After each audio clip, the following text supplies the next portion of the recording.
Dapur Sehat Roja, meracik makanan lezat menjadi sehat. Kesembuhan itu binillah, atas izin Allah Subhanahu wa taala. Bismillahirrahmanirrahim. Assalamualaikum warahmatullahi wabarakatuh. Alhamdulillah wassalatu wassalamu ala Rasulillah wa ala alihi washabbihi wa mawala amma ba'd. Kaum muslimin rahimani wa rahimakumullah, para pendengar pemirsa Roja dimanapun Anda berada, kembali kita bertemu. Kita panjatkan segala puji syukur kita kehadirat Allah Subhanahu wa taala yang telah melimpahkan kurnia-Nya kepada kita, memberikan kepada kita kesempatan, kesehatan sehingga kita dipertemukan oleh Allah Subhanahu wa taala. Salam serta salam semoga selalu senantiasa Allah curahkan kepada junjungan kita Nabi besar Muhammad sallallahu alaihi wasallam, juga para keluarganya, para sahabatnya, para tabiin, tabi'in dan seluruh pengikutnya yang selalu senantiasa istiqomah dalam menapakan sunnahnya hingga yaumul qiyamah. Dan adapun kemudian daripada itu, pembahasan kali ini kita bertemu kembali di Dapur Sehat Roja dan kita akan membahas tentang perihal darah. Adam atau darah ini memiliki beberapa gangguan. Yang pertama adalah hajjah, darah panas atau darah bergejolak. Kemudian yang kedua adalah darah tabayyuh, darah yang tabayyuh. Ya. Kemudian yang ketiga adalah kekurangan darah. Ya. Ada beberapa berarti permasalahan kendala darah. Ketika darah tersebut hajjah atau bergejolak, maka yang paling penting penanganan pertama adalah dikeluarkan. Darahnya dikeluarkan. Entah itu melalui jari-jari, 10 jari-jari kemudian dikeluarkan masing-masing satu tetes, atau telinga kemudian dilipat kemudian dikeluarkan masing-masing satu tetes.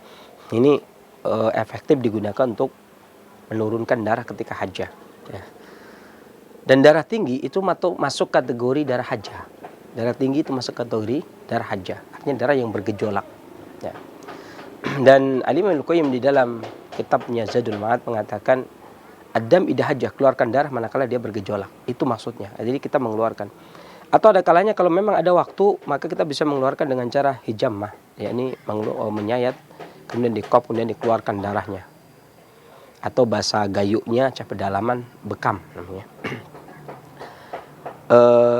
Jadi ini tips yang pertama. Jadi ketika darah hajjah bergejolak, itu yang pertama dilakukan adalah mengeluarkan darah tersebut. Ya, dan sebenarnya darah ini berasal dari saripati makanan dan minuman. Terjadi kesimpang siuran orang memahami karakteristik darah tersebut. Ada yang mengatakan darah sifatnya panas, ada yang mengatakan darah bersifat dingin. Masing-masing memiliki dasar. Adapun yang mengatakan darah bersifat dingin, ini mengikuti pendapatnya Imam Ibnu Qayyim al-Jauziyah sebagaimana disebutkan dalam Tuhfatul Maudud bi Ahkamil Maulud. Adapun yang menyebutkan bahwasanya darah bersifat panas, itu pendapat ini diambil dari pendapatnya Imam As-Suyuti. Ada beberapa kitab beliau, diantaranya Kitabur Rahmah fi Tifal Hikmah, ada Manhaj As-Sawi. Ya, beliau menyebutkan bahwasanya darah ini memiliki sifat panas. Sebenarnya kelihatannya memang terjadi silang sengketa, tapi sebenarnya mereka memiliki pemahaman yang sama sebenarnya. Yang dimaksud darah bersifat dingin menurut Al-Imam Ibnu Qayyim adalah darah dari materi aslinya, madah hakikoh, hakikat madahnya, hakikat materinya. Ini cairan darah itu bersifat dingin. Cairan darah tersebut itu bersifat dingin. Makanya orang-orang klasik Tionghoa juga menyebutkan darah itu dingin dan wanita itu dominan darah. Ya. Sementara pria panas dominan energi vital. Ketika darah kemudian disebutkan bahwasanya sifat aslinya darah itu sejuk atau dingin, maka pantas ketika Ibnu Qayyim mengatakan istifraq maudul fasad, mengosongkan materi-materi yang rusak. Salah satu yang pertama pengosongan materi yang rusak adalah Adam idha hajjah, darah manakala dia bergejolak. Artinya ketika darah panas bergejolak, ini darah keluar dari sifat aslinya. Karena darah keluar dari sifat aslinya, maka dia diturunkan. Adapun pendapat Imam Suyuti yang menyebutkan darah bersifat panas dikarenakan tidak ada darah yang beredar di seluruh tubuh kecuali dia didorong atau dimotori oleh energi vital. Sementara energi vital bersifat panas. Energi vital itu ibarat ruh, ruhnya darah. Ibarat tubuh dengan ruh, maka ibarat darah itu tubuhnya, maka energi vital itu ruhnya. Atau dia itu motor, penggerak. Yang mana darah itu tidak akan bisa bergerak tanpa energi vital. Maka dengan demikian wajar ketika ada darah bergerak, itu berarti memiliki sifat hangat. Karena sesuatu yang bergerak itu pasti memiliki sifat hangat, meskipun itu darah. Tapi kalau kita bicara tentang madahnya darah, materinya darah, maka tetap dia dikembalikan kepada sifat aslinya, maka sifatnya dingin. Dan manakala dia bergejolak, maka dia harus dikembalikan ke sifat aslinya, ini ketika dia haja. Dan salah satu penyakit darah haja dalam kedokteran konvensional disebut dengan hipertensi atau darah tinggi, ini masuk kategori darah haja. Tips yang pertama selain mengeluarkan darah, ada beberapa makanan dan minuman yang digunakan untuk mengembalikan darah ke hakikatnya, ke tabiat darah itu sendiri. Iya, ini sejuk. Ya. Saya menggunakan bahan anggur merah tetapi bersama dengan bijinya, karena bijinya juga menguatkan jantung. Ya, kita gunakan untuk menurunkan darah yang haja, termasuk itu darah tinggi atau penyebabnya pecahnya pembuluh darah atau mencegah terjadinya pecahnya pembuluh darah, maka bisa menggunakan anggur merah. Satu. Kemudian bahan yang kedua adalah seledri. Kita cukup menggunakan seledri dan anggur. Bagi orang yang menghendaki agar lebih nikmat, maka bisa ditambah ketika memblender dengan air jeruk. Ya, tapi saya di sini menggunakan air putih. Ya, bisa air putih ini bisa diganti air jeruk. Kemudian ditambah dengan madu agar mendapatkan nikmat. Ya, kita blender, kita mulai. Kita masukkan bahannya, yaitu anggur, ya, kemudian seledri. Sebenarnya resep seledri ini itu tidak cuma buat darah tinggi sebenarnya, tapi pada wanita seledri ini dikenal meningkatkan kesuburan pada wanita. Manakala dia dicampur dengan toge, kemudian dengan apel, ya, maka dia biasanya digunakan untuk meningkatkan kesuburan kaum wanita. Ya, karena beda, kaum pria itu biasanya lebih cenderung menggunakan stroberi, ya. Ini air secukupnya. Saya gunakan jadi sekitar 200 cc airnya. Kemudian baru kita blender. Blender sampai halus.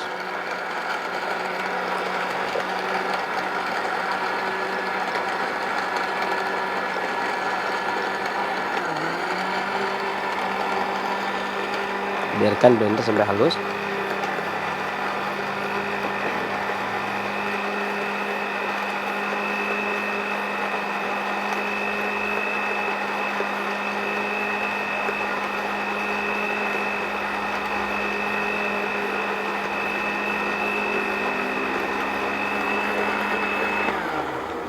Nah, bagi yang suka maka boleh ditambah dengan madu.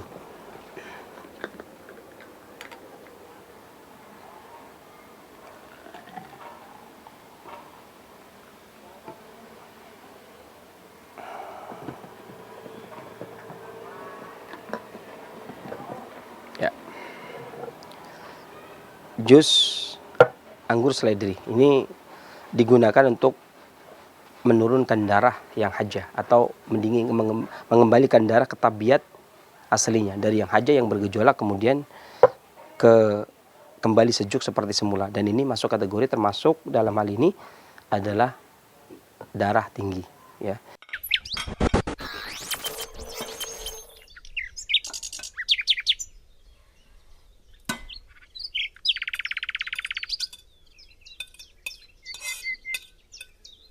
Demikian yang bisa saya sampaikan tips kali ini. Mudah-mudahan apa yang saya sampaikan bermanfaat. Kekurangan dari saya, kesembuhan Allah Subhanahu wa taala. Saya akhiri billahi taufiq wal hidayah. Alhamdulillahirabbil alamin. Wassalamualaikum warahmatullahi wabarakatuh. Dapur Sehat Roja, meracik makanan lezat menjadi sehat. Kesembuhan itu biidznillah, atas izin Allah Subhanahu wa taala. Bismillah, Assalamualaikum warahmatullahi wabarakatuh. Alhamdulillahilladzi arsala rasulahu bil huda wa dinil haqq liyudhhirahu 'alad dini kullihi walau karihal musyrikun.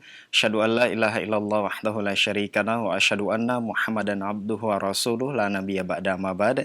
Ikhwatal Islam azakumullah, para pendengar Radio Roja dan pemirsa Roja TV dimanapun Anda bisa menyimak siaran kami. Apa kabar Anda di kesempatan Rabu pagi menjelang siang ini? Semoga harapan sehat selalu buat Anda beserta keluarga Dan tentunya semoga Anda semua dalam penjagaan dan perlindungan Allah Subhanahu wa taala. Amin ya rabbal alamin. Dan seperti biasa di kesempatan ini kita berada dalam program Dapur Sehat Roja bersama narasumber kita Sensei Abu Muhammad Faris Al-Kianji hafizahullahu taala. Dan alhamdulillah Sensei sudah berada di studio untuk menemani kita semua. Kita sapa terlebih dahulu. Assalamualaikum warahmatullahi wabarakatuh Sensei. Waalaikumsalam. Gimana kabarnya Sensei? Alhamdulillah sehat ya. Alhamdulillah. Barakallahu fiik. Assalamualaikum. Nah, ikhwatal Islam jazakumullah, setelah penyampaian materi, silakan Anda dapat berkonsultasi seputar kesehatan atau keluhan penyakit di line telepon. Baik, kita beralih ke Sensei kembali. Sensei, di kesempatan ini kita pembahasan berkaitan dengan mencegah dan mengobati darah tinggi ya. Baik, racikan kunyit dan habatus sauda, bahan-bahannya 7 iris kunyit, 1 sendok sendok teh habatus sauda, 1 gelas air, madu secukupnya. Baik, Sensei, gejala awal seseorang terkena darah tinggi kalau secara klasik itu seperti apa dan penyebabnya itu apa saja, Sensei? Nah. Terima kasih. Bismillahirrahmanirrahim. Assalamualaikum warahmatullahi wabarakatuh. Waalaikumsalam. Alhamdulillah. Wassalatu wassalamu ala rasulillah wa ala alihi wa sahbihi wa man wala ma ba'd. Kaum muslimin rahimani wa rahimakumullah. Terima kasih telah menjadi pemirsa yang baik di TV dan radio Roja. Dan terima kasih saudara saya Al-Supri untuk pertanyaannya. Berkaitan dengan hipertensi, sebenarnya ini masuk ke kategori permasalahan darah ini, hipertensi ini sebenarnya tidak ada di dalam kesehatan klasik ini, tidak ada sebutan untuk darah tinggi, karena pengertian darah dalam klasik dan kedokteran barat itu juga ada perbedaan. Satu contoh begini, ketika Al-Imam Al-Qayyim menjelaskan dalam Miftah dari Sa'adah bahwasanya asal muasalnya darah, cairan merah, ya saya tidak bilang darah, kemudian itu masuk ke dalam makanan yang masuk ke dalam maidah, yang mana biasanya di kamus-kamus maidah ini diterjemahkan dengan bahasa lambung, walaupun secara definisi baik di Khaliqul Insannya Imam Az-Zujjaj maupun di Miftah dari Sa'adahnya Ibnu Qayyim Al-Jauziyah ini beda definisi lambung dan definisi maidah. Maka lebih tepatnya itu sebenarnya maidah itu ya perut besar, karena kalau diartikan ke dalam lambung itu ya nggak tepat, baik dari sisi fungsi ataupun dari sisi materi.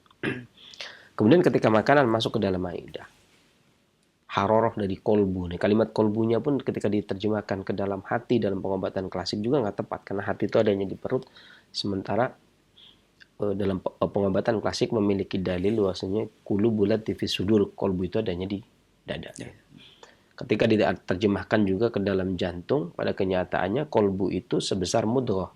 Sebagaimana hadis Arba'in nomor ke-6. Rasanya di dalam tubuh kita itu segumpal mudghah yang kalau dia baik-baik semua, kalau dia buruk-buruk semua. Dan itu namanya kolbu. Ya, kalau kolbu diartikan sebagai jantung, padahal dia sebesar mudghah. Dan kata Al-Imam Ibnu Utsaimin ataupun Nawawi, Imam Nawawi Junior, ini muridnya Imam An-Nawawi.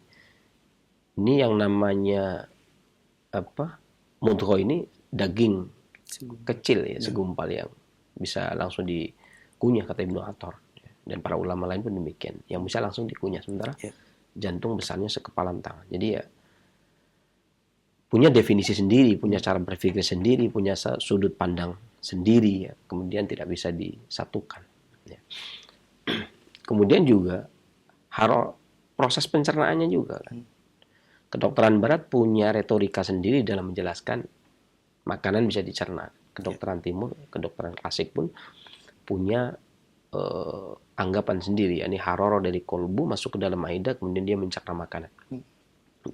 Setelah makanan dicerna, kemudian menjadi beberapa cairan. Di antara cairan yang pertama adalah dam, itu cairan merah. Kemudian, dam ini ya, kalau diartikan dengan darah, definisinya juga berbeda. Ketika di dalam definisi klasik, dam ini adalah cairan merah yang kemudian diserap, disimpan di dalam kabid. Ya. Sementara dalam kedokteran barat tidak.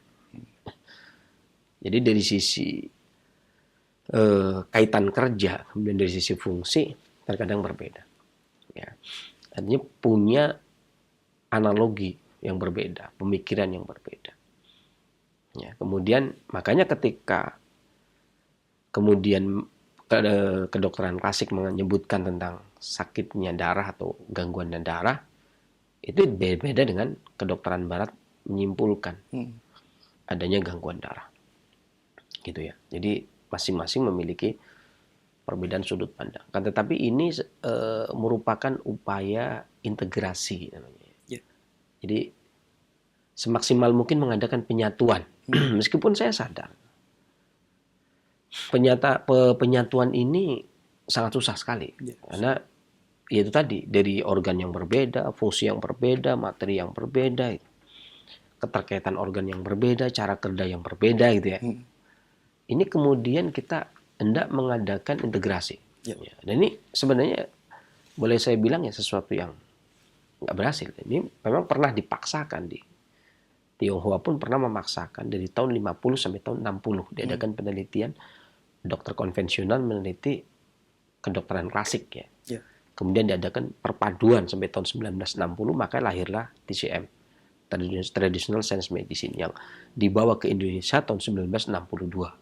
Nah, tapi penggodokan penyatuan ini ya terpaksa membuang pendapat yang satu, kemudian mengambil pendapat yang lain. Harus ada yang diunggulkan, harus ada pendapat yang diunggulkan. Karena kalau ingin mencari standarisasi, itu ya seperti itu. Karena sudah ada standarisasi kedokteran barat, misalkan standarisasi itu akan memaksa sesuatu tersebut harus sesuai. Kalau nggak sesuai, ya, akhirnya ya tetap disesuaikan. Kalau mau gitu ya. Maka terjadilah perbedaan sudut pandang ini upaya integrasi itu begitu tadi. Adalah upaya standarisasi.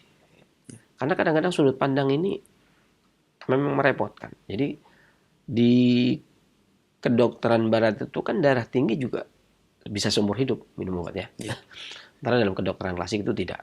Ya, ada artinya berobat itu ada batas waktu yang namanya Allah turunkan penyakit. Kalau turunkan obatnya, kalau obat itu turun ya berarti dan sembuh ya. Kalau sembuh itu berarti ya nggak minum obat lagi gitu ya. Yang namanya minum obat itu berarti sakit. Ya, kalau nggak sakit ya berarti nggak minum obat gitu kan. Jadi sembuh. Ya, walaupun ini ada kisah yang memang cukup bagus. Saya juga dulu pernah diuji sama kedokteran barat ketika saya mengatakan darah tinggi pun bisa sembuh. Gitu. Karena dalilnya ya kalau obat itu tepat mengenai sasaran sembuh biidznillah. Kalau sembuh Allah kehendaki sembuh ya sembuh. Ya. Itu memang terbukti. Sempat saya pernah dibuktikan ya, seorang dokter membuktikan kemudian dia ada yang darah tinggi, ya, dia punya pendapat harus minum obat seumur hidup, ternyata berhasil dia sembuh dalam jangka waktu 2 bulan. 2 bulan. Kemudian sudah tidak kumat lagi. Ya, akhirnya dia sesuai dengan perjanjian dia pada diri sendiri, akhirnya dia tidak praktek. Tidak praktek pengobatan dia, dokter. Ini saya juga nggak tahu karena dia membuka setelah dia sembuh, membuka diri setelah dia. Sebenarnya saya ingin tes saja. Sebenarnya kalau waktu dari awal dia mengatakan saya ingin mengetes Anda, kalau benar nggak perkataan Anda bahwasanya darah tinggi itu bisa sembuh? Oh saya nggak mau karena kesembuhan bukan milik saya, milik Allah. Masa saya dites sesuatu yang bukan wilayah saya, gitu kan? Iya kan? Kesembuhan itu Allah. Kemudian atau hidayah pun dari Allah. Kemudian kita dites, coba kamu sampaikan dari Al-Quran, saya dapat petunjuk gak? Yang susah bukan begitu ya? Kok kamu kasih obat, saya bisa sembuh gak? Ini kan kalau dari awal begitu, itu saya nggak mau. Karena pernah juga ada orang yang datang punya 2 anak, yang satunya flek paru, satunya juga flek paru. Dia satunya diobati ke dokter, satunya lagi ingin ke tempat saya. Dia ingin mengetes. Lebih cepat mana di antara yang 2. Di antara yang 2. Dia datang ke saya, udah saya tolak. Ya. Waduh, kalau yang begitu saya nggak berani. Karena kesembuhan milik Allah.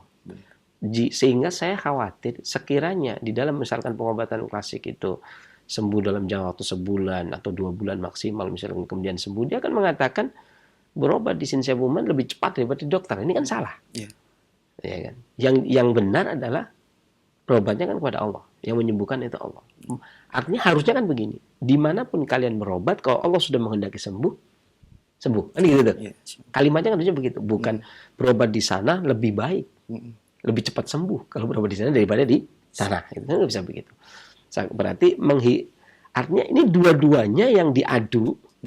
Lebih cepat mana coba? Ini sama ini. Padahal dua-duanya nggak aktif, nggak terlibat urusan. Ya. Artinya dua-duanya itu pelayan, sama-sama pelayan. Ya, khodim ya, sama-sama pelayan. Jadi dokter juga pelayan karena yang menyembuhkan Allah. Yeah. Saya juga Rafiq Kutib, pelayan untuk memohon agar Allah yang menyembuhkan.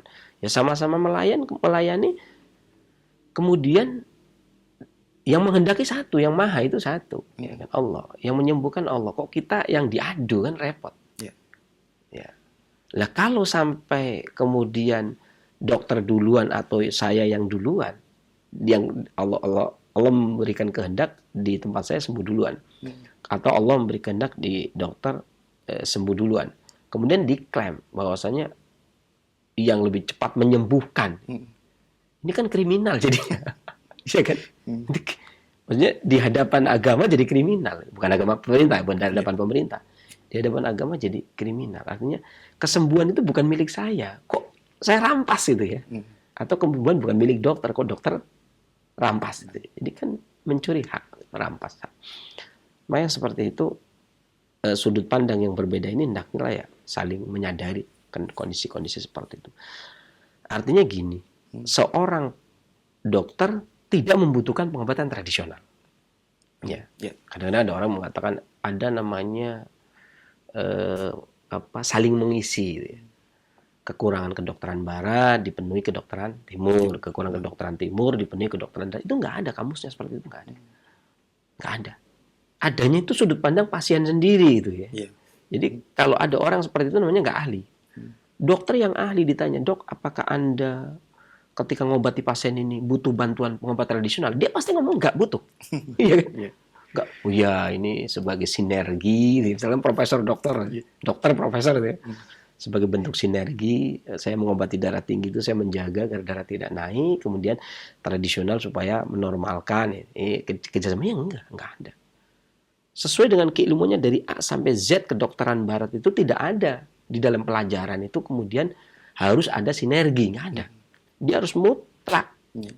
Ya, cukup di kedokteran barat. Itu harus begitu, itu namanya ahli. Kalau kemudian ya kami masih butuh pengobatan tradisional, ini namanya dokter nggak ahli namanya.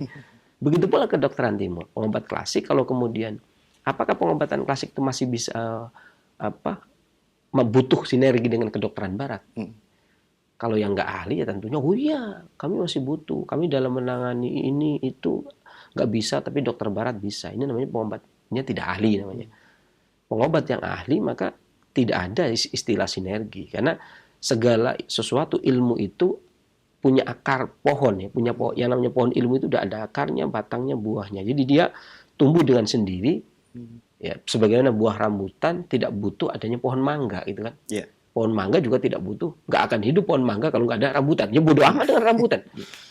Artinya seorang pengobat klasik pun sudah lahir sebelum pengobatan kedokteran barat.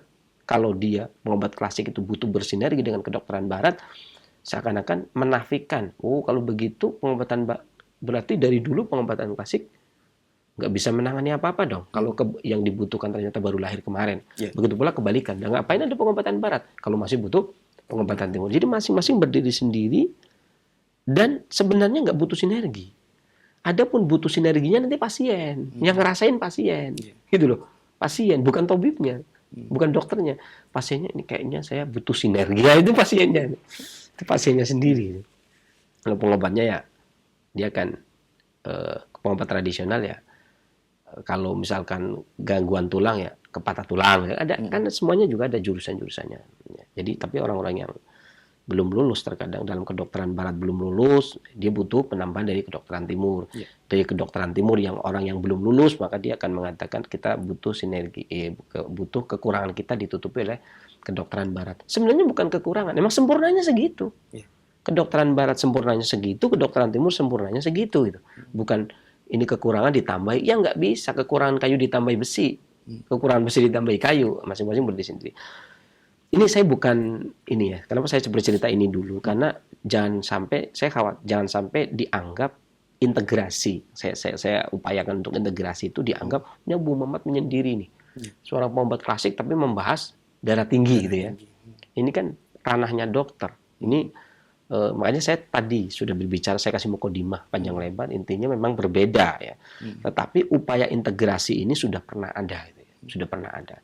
Cuman integrasi ini ya tetap tidak dapat, gitu ya. Itu nggak dapat, tetap aja ada perbedaan. Tapi ini merupakan upaya integrasi ya. Jadi saya bilang masih upaya integrasi.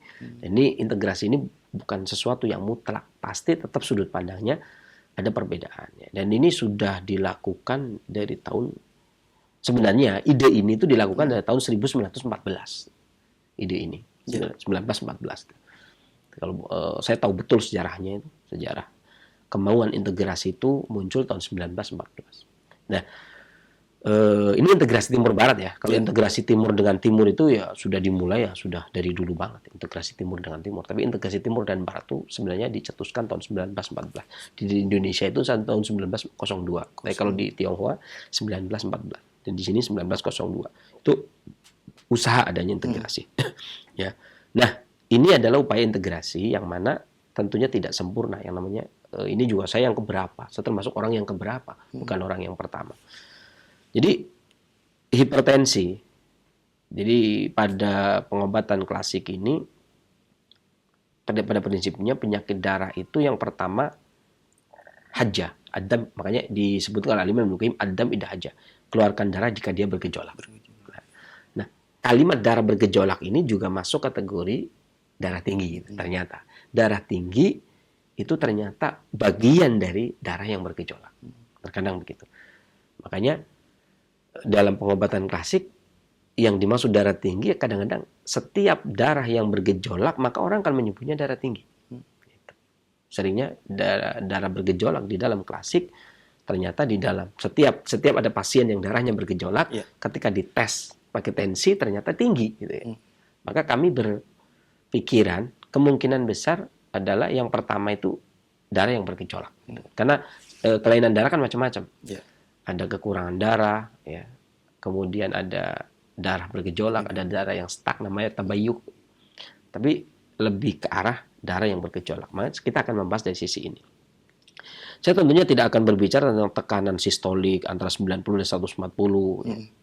Itu memang bukan bagian saya. Silakan dicek di Google juga ada, di buku-buku kedokteran juga ada, di kamus-kamus kedokteran juga ada. Itu sesuatu yang artinya ranahnya dokter ya paling bertanya. Tapi saya ingin berbicara tentang tadi. Yang pertama, seseorang yang hipertensi menurut pengamatan kami ketika kami menangani pasien yang hipertensi, yang pertama adalah diantaranya sindrom fungsi hati panas berlebih. Hati panas berlebih. Ya. Nah, hati panas berlebih ini kata Imam Ibnu Qayyim kalau di dalam bukunya Tibun Nabawi. Saya tidak mengklaim ini Tibun Nabawi, tapi dalam bukunya Ibnu Qayyim yang Tibun Nabawi, jangan salah sangka. Jadi ada kalanya saya menyebutkan Tibun Nabawi yang dimaksud adalah judul buku yang menjadi rujukan. Ya, jadi bukan mengklaim Tibun Nabawi. Jadi orang salah kalau menganggap saya adalah seorang pengobat Tibun Nabawi. Karena saya mengatakan, jadi saya pengobat klasik. Cuman rujukannya sering yang saya ambil adalah Tibun Nabawi. Ya. Jadi meskipun Habatus Sauda itu Tibun Nabawi, tetapi penetapan atau penata laksanaan terapi untuk darah tinggi itu juga belum tentu Tibun Nabawi, ya kan? Karena apakah ada dalilnya? Kecuali ada dalilnya. Orang yang darahnya haja, kemudian Rasulullah SAW menyarankan untuk Habatus Sauda, gitu. Itu baru namanya Tibun Nabawi. Kalau kemudian Rasulullah SAW hanya mengatakan Habatus Sauda buat segala macam penyakit, ya. Kemudian kita menggunakan, tidak ada aplikasi Rasulullah SAW itu menggunakan untuk apa ya? Nggak bisa ya, kecuali madu untuk sakit perut, karena itu pernah ada hadisnya dari Abi Sa'id Al-Khudri kan, yang ada sahabat yang sakit perut kemudian mengatakan temannya itu sakit perut, kemudian Rasulullah SAW menyuruh madu, ini berarti Tibun Nabawi. Artinya kalau madu untuk tetes mata kan bukan Tibun Nabawi, karena Rasulullah SAW tidak pernah menyampaikan. Atau madu untuk asam urat juga Tibun Nabawi, walaupun bisa gitu ya, meskipun bisa tapi dia tidak Tibun Nabawi karena nggak ada dalilnya. Itu kita paham betul seperti itu ya. Kondisi seperti itu ya paham betul ya. Cuman untuk meluruskan agar orang tidak salah persepsi. Jadi pertama fungsi hati yang panas berlebih. Nah, ini atau kalau dalam bahasa Ibnu Qayyim ini dalam buku Tibbun Nabawi itu hajjah, darah yang bergejolak. Ya, darah yang bergejolak ini dikarenakan hati yang panas. Karena saya katakan tadi, hati tempat menyimpan darah. Ya. Ini juga sempat menuai protes. Hati tempat menyimpan darah. Nah, terus kalau hati menyimpan darah, mata butuh darah, sebuah organ butuh darah. Kalau disimpan di hati terus gimana? Bukan begitu analoginya. Jadi analoginya itu persis seperti kita misalkan dapat gajian. Makanan habis diproses. Kemudian kita dapat gajian itu kita simpan misalkan di tempat penyimpanan, entah itu bank, entah itu tabungan gitu ya. Tabungan yang ada di rumah, atau orang-orang dulu bambu kayak kasur kayak jadi bantalnya duit gitu misalkan begitu. Itu kan namanya simpanan. Tapi ya untuk keseharian kita tetap ada. Jadi bukan semuanya disimpan, diserap, disimpan. Itu yang memang untuk disimpan. Tetapi yang untuk operasional ya tetap untuk operasional. Nah, ketika tempat penyimpan ini panas, tentunya darah akan menjadi panas. Ini akan mempengaruhi. Ini yang dimaksud dengan darah hajjah, darah bergejolak. Yang obatnya kalau Al-Imam Ibnu Qayyim ya, keluarkan darah manakala dia bergejolak. Adam idah hajjah, keluarkan darah manakala dia hajjah, dia bergejolak. Tapi ini masuk kategori darah tinggi. Ini pasien yang biasanya ngomong, saya darah tinggi, saya tensinya tinggi, sensei. Sekian. Oh, sistolik sekian, diastolik sekian. Kemudian ketika kita cek, ternyata darahnya hajjah. Adapun darah tinggi yang disebabkan karena darah hajat, hati yang panas berlebih, ini gejala yang muncul atau manifestasi klinik adalah rasa pahit di mulut. Rasa pahit di mulut. Kemudian tekanan darah naik. Ini fungsi hati berlebih. Ketika dicek tekanan darah naik, rasa pahit di mulut, dan naiknya itu, tensinya naiknya itu kalau stres atau kalau marah. Ya. Atau kalau stres itu termasuk orang yang tidurnya susah tidur, kemudian tidur kemalaman susah, kemudian dia juga naik. Termasuk ibu hamil yang hendak melahirkan, dia gelisah, susah tidur juga tensinya naik. Nah, kemudian urinnya menguning dan sedikit, ini ciri-cirinya. Mulutnya kering, cepat emosi. Ini hati panas berlebih membuat darah hajjah bergejolak. Ini penyebabnya yang kemudian pada ukuran kedokteran barat ini hipertensi. Kemudian matanya merah. Ini sangat banget ya. Mulutnya kering, cepat emosi, matanya merah. Kemudian wajahnya merah. Ya. Sakit kepala parah dan terkadang pusing. Nah, ada kalanya pusing 7 keliling, ada kalanya sakit kepala di bagian belakang yang berat, kepalanya parah. Ini ada beberapa nasihat tip ya, nasihat saran buat orang yang darah tinggi. Kadang-kadang darah tinggi menjadi suatu kebanggaan. Artinya saya kan darahnya tinggi, jadi saya gampang marah. Anda jangan mancing emosi saya. Padahal kan latakto, jangan marah. Harusnya kan begitu ya. Jadi jangan bangga dengan sesuatu yang dilarang. Melanggar kok bangga itu ya. Kamu nih jangan mancing emosi saya. Saya itu darah tinggi, orangnya gampang marah. Gampang marah kok bangga, harusnya tekan ya. Jangan bangga. Saya ini cepat emosi, makanya jangan pancing. Jangan emosi, kan Rasulullah SAW nyuruhnya jangan emosi. Gitu. Makanya sebenarnya obatnya ya sabar dia. Obatnya itu sabar. Kemudian sakit yang seperti ini, maka makanan obatnya tadi resep kan sudah ya. Resep tadi sudah menggunakan kunyit. Karena kunyit itu kalau umbinya itu kan sifatnya dingin. Kemudian rasanya juga pahit. Ya, rasanya juga pahit. Nah, pahitnya ini pahit dan dinginnya bermanfaat untuk menurunkan panas darah yang ada pada hati ataupun yang ada pada lainnya. Ya. Kemudian habatus sauda itu juga pahit, sehingga dia mendinginkan darah. Itu tujuannya begitu. Tetapi makanan obatnya diantaranya adalah rumput laut dimakan setiap hari.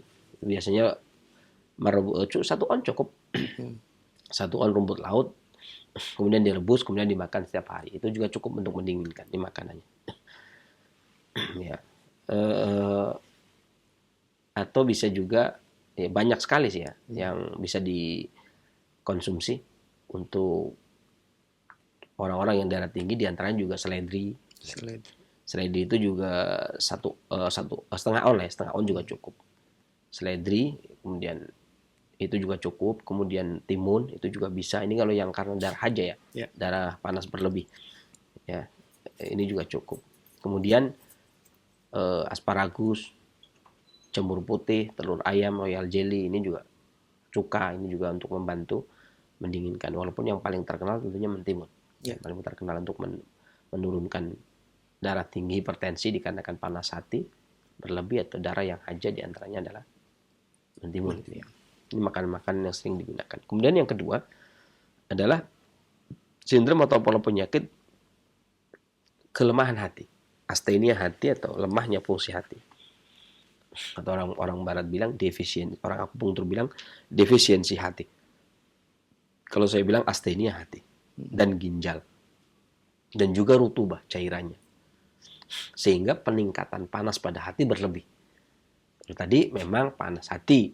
Kalau ini sekarang panas hati disebabkan karena kekurangan rutubah atau cairan yang lembab yang ada di hati dan di ginjal. Kalau tadi memang panas hati berlebih tanpa kekurangan cairan. Kalau ini kekurangan cairan yang menimbulkan panas hati dan ginjal. Karena kekurangan cairan di hati dan ginjal. Nah, ini juga ketika dicek.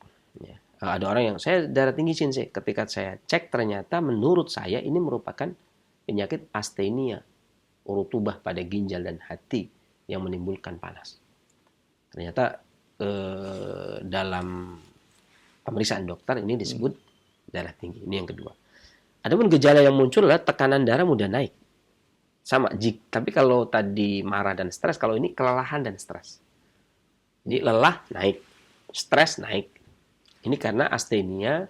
Jadi panasnya darah dikarenakan astenia rutubah pada hati dan astenia rutubah pada ginjal. Sehingga panas memegang peranan yang dominan.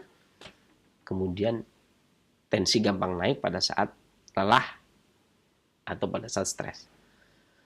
Kemudian urinnya sedikit dan merah. Kalau tadi kuning, ini urinnya agak merah. Ya. Ini perbedaannya begitu. Kalau emosinya cepat, sama cepat emosi. Cuman ini ada tambahan insomnia, susah tidur. Kemudian ada nyeri di pinggang, karena ada gangguan di ginjal. Kemudian banyak mimpi, berbeda dengan tadi. Karena astenia, panas berlebih memegang dominan, dikarenakan kekurangan cairan, yang timbul adalah banyak mimpi. Dan mimpinya pun menderita, entah itu dikejar-kejar pencuri, harusnya ngejar pencuri malah dikejar. Ya, itu juga bisa. Ya. Atau bisa juga kaki dan tangan kaku, nyeri di paha, telinga berdenging, ini karena urusan dengan ginjal, dan keluar air mani pada pria itu gampang ejakulasi dini. Ya. Karena kelemahan ginjal dan hati. Kemudian bisa jadi vertigo, ya, pusing 7 keliling.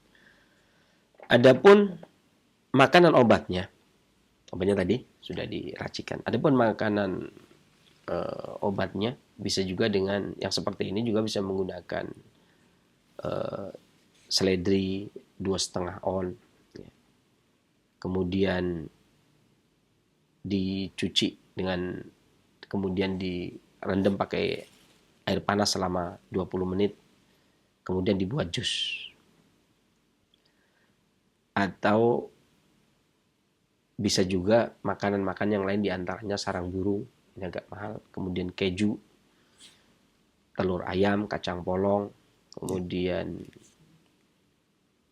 gula brown itu apa? Gula aren ya? Gula aren.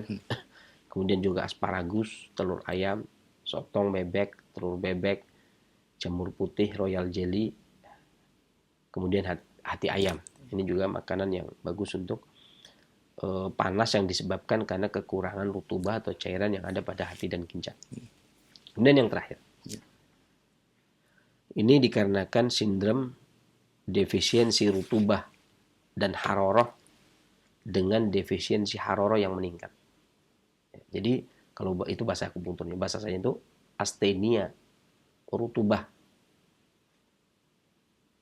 Dan secara umum ya, astenia rutubah, kekurangan rutubah secara umum pada tubuh, kemudian menyebabkan meningkatnya haroroh. Gejala yang timbul adalah pandangan mata kabur, tangan kaki dingin, buang air kecil setiap malam. secara frekuen. Bernafas berat saat berjalan, susah tidur, kemudian kepala terasa sakit, nyeri di bagian pinggang, banyak mimpi, berkeringat, telinga denging, wajah agak merah, ototnya kram, kakinya lemah. Dicek tensinya tinggi. Gitu. Maka makanan yang bagus sama juga. Kalau tadi resep sama, kemudian makanan yang bagus diantaranya ya seledri, yang segar, di jus, kemudian bisa juga dengan kurma, atau minum seledri nggak usah di jus, di sup juga bisa, digunakan sebagai sup juga bisa.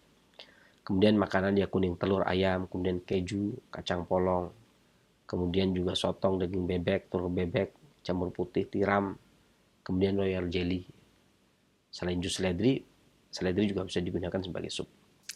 Ini saya rasa 3 cukup saya sampaikan. Walaupun sebenarnya puluhan ya. Karena ini kan pengalaman. Jadi seorang darah tinggi ketika diperiksa di kedokteran klasik, ternyata ini sindromnya ini, sindromnya itu. Kan bisa puluhan. Ini artinya, makanya saya pernah mengatakan 10 orang darah tinggi obatnya bisa beda. Karena obatnya beda karena sindromnya beda tadi. Nah, setiap yang saya sampaikan, ini pola penyakitnya ini, itu sebenarnya bukan sebatas itu. Misalkan saya menyampaikan 7 atau saya menyampaikan 5, itu sebenarnya bukan sebatas itu. Tapi karena ya bisa puluhan, bisa 20, bisa 30 pola, 30 sindrom itu. Berarti namanya juga waktu ya. Harus ngirit waktu, gimana ya, 3 cukup ya hentikan 3, 7 cukup kita hentikan 7, 5 cukup kita hentikan 5. Di bukan integrasi timur dan barat darah tinggi itu 3 pola ini, enggak, tapi banyak hal ya untuk darah tinggi ya, tapi salah 3-nya ya. Salah 3-nya kalau di ini ya, orang yang darah tinggi kan puluhan. Saya juga udah memeriksa ya ratusan orang darah tinggi, artinya ternyata 100 orang juga beda polanya. Ini pola yang beda ya, kalau saya sampaikan cuma 100 ya 1 tahun ya selesai jadinya cuma darah tinggi doang gitu ya.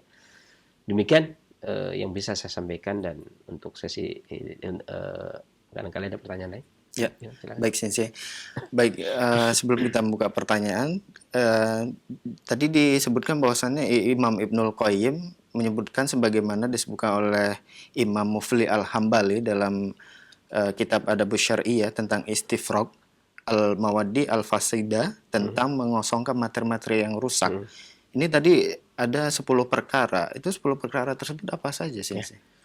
Jadi memang kaidah pengobatan klasik ini Al-Imam Ibnul Qayyim membagi menjadi 3. Ya. Kalau Al-Imam Al-Qurtubi itu membagi menjadi 2. Al-Himyah dan Ad-Dawa. Ya. Kalau Imam Ibnul Qayyim, kemudian Al-Imam Ibnu Muflih Al-Hambali itu membagi menjadi 3. Ya. Ya. Kemudian kalau Imam Suyuti tambah 4. Jadi Hifdzus Shihah, kemudian Al-Himyah Anil Mudi, kemudian Istifraq Al-Mawidul Fasidah. Ini yang keempatnya adalah Ad-Dawa. Ya. Nah, istifraq pengosongan materi. Itu diantaranya yang pertama tadi, ad-damidaj, keluarkan darah manakala dia bergejolak. Kemudian yang kedua adalah keluarkan sperma manakala dia merontak, ingin dikeluarkan. Artinya punya mood, ya kalau dalilnya ya, kalau kita melihat seorang perempuan kemudian di jalan kemudian punya hasrat, datangi istri kan. Dia sama, meskipun di dapur mendatangi istri itu sah-sah saja. Nah, keluarkan sperma itu manakala dia merontak, tidak dikeluarkan. Jadi kalau belum merontak ya jangan dipaksain. Kadang-kadang ada orang maksa. Jadi kalau sperma merontak, maka keluarkan. Dan jangan dipaksa sperma itu keluar. Itu yang kedua. Ya, jadi tadi darah juga merontak ingin keluar, sperma juga merontak ingin keluar. Kemudian yang ketiga bersin. Nggak usah ditahan, bersin aja. Ya. Kemudian yang keempat itu diantaranya al-qoi, muntah. Makanya kata Hadis bin Qaladah, seorang yang sehat itu hendaknya dalam 1 bulan muntah 2 kali. Karena muntah itu merupakan proses pembuangan atau istifraq balgam. Dahak atau reak. Ya. Ini yang sehat ya, itu 2 kali. Kalau yang sakit ya bisa lebih. Kemudian buang angin. Buang angin. Ya, kemudian buang air besar. Yang keenam, kemudian buang air kecil. Yang ketujuh, kemudian kosongkan kantuk dengan tidur. Kemudian kosongkan lapar dengan makanan. Kemudian yang kosong lagi adalah haus. Kemudian diisi dengan minum. Itu ada 10 perkara yang. Jadi ketika kita sudah lapar ya makan, sudah haus ya minum. Ini dokter klasik ini. Sebenarnya ini bukan Tibu Nabawi, ini dokter klasik yang dikutip oleh ini pendapatnya Imam Ibnul Qayyim. Makanya saya tidak pernah mengatakan ini Tibu Nabawi, tapi ini adalah pendapatnya Ibnul Qayyim. Tapi artinya gini, ada orang hari ini yang punya pendapat. Oh, kalau kata saya, pendapat saya kedokteran tradisional itu begini. Ya silahkan. Ya, artinya kalau saya lebih memilih pendapatnya Ibnul Qayyim. Jadi Ibnul Qayyim punya pendapat ada 10 perkara yang harus dikeluarkan. Di antaranya adalah itu tadi, 10 perkara tadi. Jadi kalau perut kosong berarti diisi dengan makanan. Kalau kantuk berarti tidur, gitu ya. Yeah. Makanya kadang-kadang tapi jangan sampai ketika harus terjaga, kan ada orang yang harus terjaga, jangan tidur gitu ya. Kadang-kadang ada orang yang salah, ngaji malah tidur. Jadi makanya kalau doa ngaji jangan doa mau tidur ya. Repot jadinya sampai ke majelis taklim lelap. Jadi tapi kayak gini, repotnya begitu. Kan istilahnya gini. Kalau ngantuk ya tidur. Nah, kalau di kajian ngantuk, nah ini repot ya. Itu bukan begitu maksudnya. Karena repotnya di situ ya. Kan orang itu biasanya kalau di tempat kajian itu ngantuk. Wah, ini ini jangan disalahartikan. Kata Sinse tadi, menurut Ibnul Qayyim ini kuat ini. Ibnul Qayyim ini yang punya pendapat. Kalau ngantuk tidur repot nih. Akhirnya istifraq jadi kriminal. Jadi kasus itu ya. Wah, ini Ibnul Qayyim kasus ini Ibnul Qayyim gitu ya. Jadi yang dikasuskan saya sama Ibnul Qayyim. Saya yang menyampaikan, Ibnul Qayyim yang punya kitabnya gitu ya. Kami dikasuskan gara-gara orang taklim tidur. Kalau ditanya, Syekh Muhammad katanya bagusnya kalau ngantuk tidur. Aduh, repot. Jangan begitu. Bukan itu maksudnya ya. Ya, pokoknya ngantuk tidur tapi bukan di majelis taklim gitu ya. Bukan pada tempat. Bukan pada artinya antum nyari tempat. Kalau mau taklim kan bukan mau taklim, mau menuntut ilmu bukan mau ngantuk nih. Jangan disalahartikan, kemudian jangan dijadikan ini di roja loh. Enggak salah kan? Iya salah. Bukan itu maksudnya. Ngantuk tidur. Nah, terus ini juga ada juga yang melihat ada akhwat lewat misalnya. Kemudian orang tersebut punya keinginan hasrat, dia ke istri gitu ya, ke istri kan sunahnya begitu ya. Jadi jangan kemudian dikejar akhwat itu, jangan. Alhamdulillah. Jadi beberapa hal ya. Kemudian statement ya apa yang kami sampaikan tuh beberapa hal yang memang pengalaman itu disalahartikan. Disalahartikan itu tadi ketika orang itu ngantuk tidur, ya tapi ya tetap lihat tempat itu ya. Kalau di majelis taklim ya itu ini bukan untuk itu. Jadi kalimat saya jangan digunakan di majelis taklim gitu ya. Sebenarnya musuh tujuannya juga bukan begitu kan. Walaupun hampir di setiap majelis taklim itu ya namanya majelis taklim itu ya orang pada ngantuk. Ya, tapi ya bukan itu tujuannya. Demikian. Ya, baik Sensei. Dan berkaitan tadi dengan haja atau darah yang bergejolak, Al-Imam Ibnul Qayyim Al-Jauziyah memberikan anjuran kepada kita petunjuk praktis di dalam menurunkan darah yang bergejolak ya atau dam ya. Dikeluarkan darahnya tadi disebutkan di 10 ujung-ujung jari dan kemudian di telinga dilipat bagian tengahnya dan dikeluarkan 1 tetes masing-masing. Ini prakteknya bagaimana sih? Jadi gini. Ya, kemudian apakah bisa dilakukan sendiri atau dilakukan sama orang yang ahli gitu? Jadi gini. Pada saat seseorang itu darah naik, ini kan hitungan waktu. Kadang dalam tempo yang singkat juga pembuluh darah bisa pecah kemudian bisa stop. Maka untuk menghindari tentunya kalau memang gerak cepat gitu ya, gerak cepat. Jadi Ibnu Qayyim memberikan saran. Kalau darah lagi haja maka segera dikeluarkan. Ini kan saran. Maka ada 2 jalan kan. Saran tersebut ada 2 jalan. Yang pertama mengeluarkan dengan segera. Ya, yang kedua dengan bekam. Kalau dengan bekam pun dia dikop dulu ya. Tunggu dulu dong. Ini masih dikop gitu ya. Saya ingin segera dikeluarkan. Ya enggak dulu, ntar dulu ini masih dikop kan gitu ya. Ntar tunggu sabar. Setelah dikop kemudian baru dikeluarkan dan seterusnya. Nah, tapi kalau buru cepat hitungan menit gitu ya, hitungan detik misalkan, Ya. 5 detik bisa stroke ya keluarkan langsung. Ibaratnya telinga itu Lipat. dilipat. Kalau ini pendapat ini ya para pengobat klasik, bukan pendapat Ibnu Qayyim untuk pengeluaran itu. Tapi kalau artinya anjuran sih bekam itu yang paling efektif. Tapi ketika dalam kondisi misalkan kita lagi di jalan atau apa, artinya, kemudian darah haja kan, lagi di jalan macet gitu ya. Iya. Yang tadi kan stres gitu kan, stres itu tensi naik, pecah pembuluh darah bisa stroke. Kemudian ada kisah seperti itu juga. Pas hari libur mau beli cat ke Kalimalang, lewat Kalimalang ternyata macet, hanya stres malah stroke jadinya. Ya, bukannya ke beli cat, akhirnya ke rumah sakit. Gitu. Maksudnya dalam kondisi yang seperti itu kan berarti kita segera itu mau cari ke ahli bekam juga repot juga. Jadi seperti itu maksudnya ya. Itu alternatif ketika memang kondisi terdesak. Kalau ada waktu bekam, tapi kalau nggak ada waktu saat itu makanya dikeluarkan tuh ujung jari.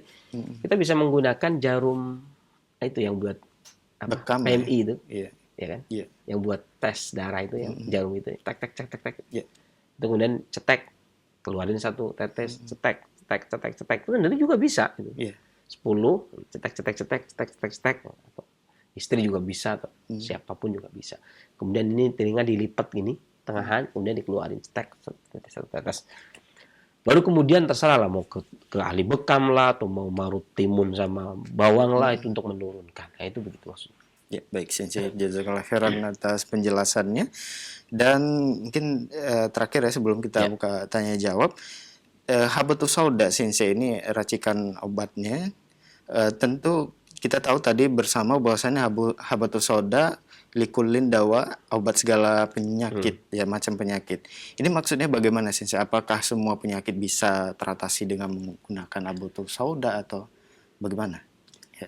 Jadi gini, kadang-kadang ada kalimat ya, umum.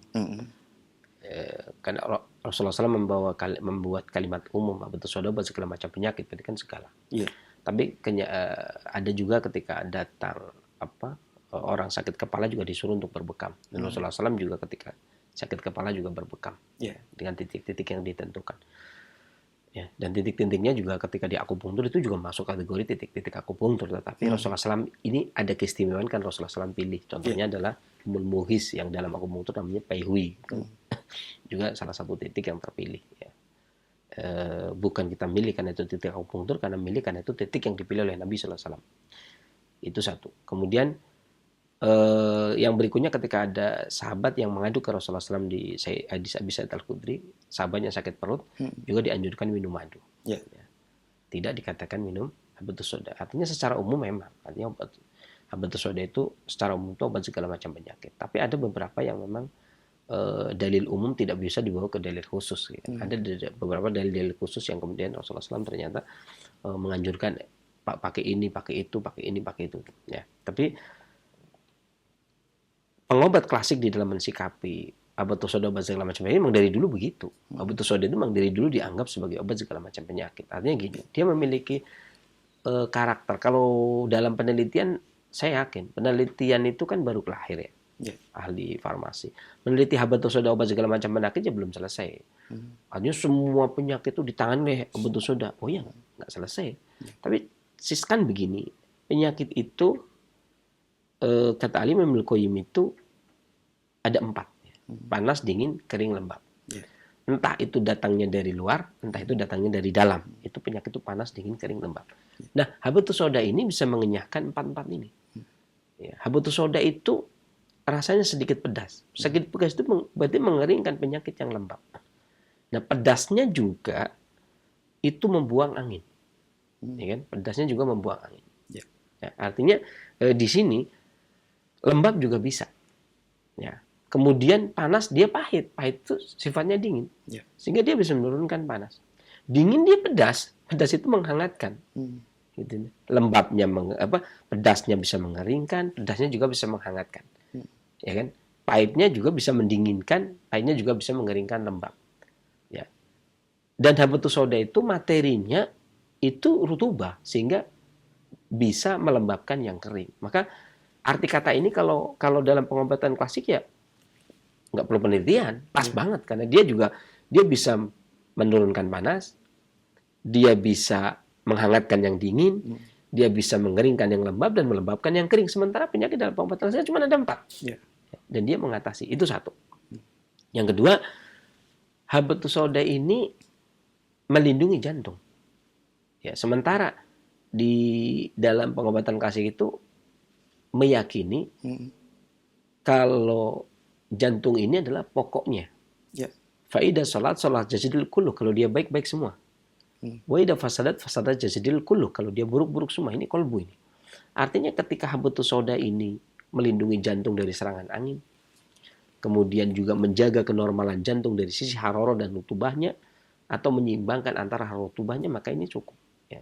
Kemudian yang ketiga, kata Imam Ibnu Qayyim, menjaga kesehatan dalam menjaga haroro dan rutubah, agar haroro tidak menghabisi rutubah, agar rutubah tidak bisa memadamkan haroro, gitu ya. Walaupun ini sulit. Dan habatus sauda itu menjaga haroro agar tidak mengeringkan rutubah, menjaga rutubah agar tidak menghabisi haroro. Jadi itu konsep kami menggunakan habatus sauda sebagai obat segala macam penyakit, karena secara umum dia menyeimbangkan antara haroro dan rutubah, dan dia mengusir 4 penyebab penyakit: panas, dingin, kering, kemudian lembab. Ini demikian. Baik, jazakallah khairan Sensei atas jawaban yang disampaikan, ya semoga bermanfaat. Dan ikhwatal Islam azakumullah, saatnya kami membuka sesi tanya jawab. Silahkan bagi Anda yang ingin berkonsultasi secara langsung berkaitan dengan keluhan penyakit ataupun kesehatan. Assalamualaikum warahmatullahi wabarakatuh. Waalaikumsalam warahmatullahi wabarakatuh. Dengan Bapak siapa, di mana? Dengan Sudirman di Jambi, Ustaz. Pak Sudirman ya, di Jambi. Ya, mohon maaf Bapak, sebelum dilanjutkan terlebih dahulu dikecilkan volume televisi atau radionya.